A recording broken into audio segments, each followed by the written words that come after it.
جاوید لطیف صاحب، شہباز شریف صاحب اب بیٹھ گئے ہیں، اب کہیں نہیں جا رہے؟ شہباز شریف صاحب یقیناً بیٹھ گئے ہیں، اور جس جذبے سے بیٹھے ہیں، اور یہ جذبہ پوری پاکستانی قوم کا جذبہ ہے کہ پاکستان کی معیشت کو جس طرح یہ ڈبو گئے تھے، ایک قومی جذبے کے تحت ہم نے بڑی سیاسی قیمت ادا کی ہے، اور اس لیے نہیں ادا کی کہ کوئی ہمیں دھمکائے یا 4 ہفتوں کی حکومت جو ہماری ہے اس پر شک کرے، اور اگر شک کرے اور ہمارے ہاتھ پاؤں باندھ کر ہمیں کہے کہ پرفارم کریں، یہ ہو نہیں سکتا۔ مگر ہم نے جو فیصلہ کیا ہے، جو آپ نے ابھی سنوایا کہ نیوٹرل نہیں ہے، اور آج کہہ رہے ہیں نیوٹرل ہونا چاہیے، پھر یہ بات سچی ہے یا وہ بات صحیح تھی؟ یہ تو ثابت ہو گیا کہ وہ یہ نیوٹرل فوج کو کہہ رہے تھے، یہ تو حقیقت ہے کہ نیوٹرل ہمیشہ جانور ہوتا ہے، یہ بھی فوج کو ہی کہہ رہے تھے۔ تو پھر اگر ان کو کہہ رہے تھے تو آج کن کو کہہ رہے ہیں کہ نیوٹرل ہو جائیں؟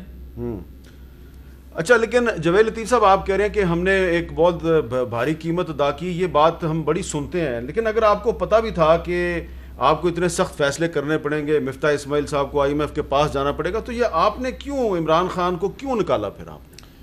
دیکھیں، اگر تو صرف عمران خان کی بات ہوتی تو یہ سیاسی خودکشی تھی، لیکن جب ملک کا مسئلہ ہو تو ہم نے یہ قربانی دی ہے۔ ہم نے یہ قربانی اس لیے دی ہے کہ نگران سیٹ اپ کے بس کا روگ نہیں تھا کہ آپ مالیاتی اداروں سے نیگوشیٹ کرتے پاکستان کے مفاد میں۔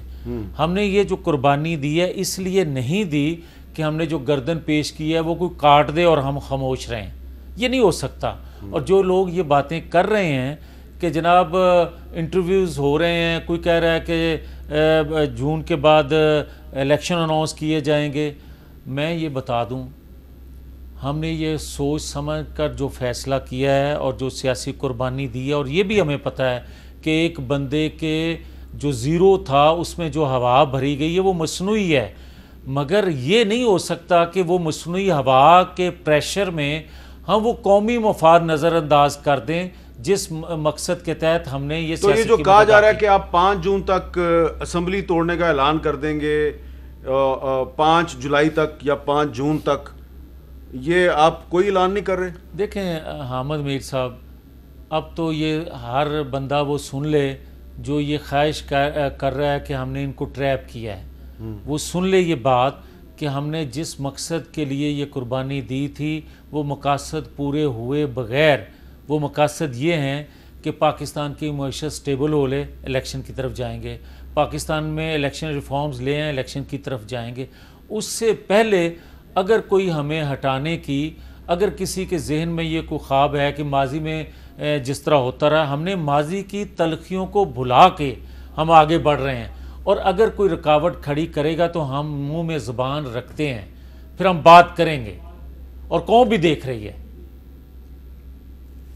یہ کیا کہہ رہے ہیں آپ؟ بالکل صحیح کہہ رہا ہوں۔ کس کو کہہ رہے ہیں آپ؟ میں ان کو کہہ رہا ہوں جو بار بار روز آ کے یہ کہتے ہیں کہ انٹرویوز ہو رہے ہیں، میں ان کو کہہ رہا ہوں جو کہہ رہے ہیں کہ آپ کو ٹریپ کر لیا گیا، میں ان کو کہہ رہا ہوں جو کہتے ہیں کہ جب چاہیں گے الیکشن لے لیں گے۔ تو کس نے منع کیا تھا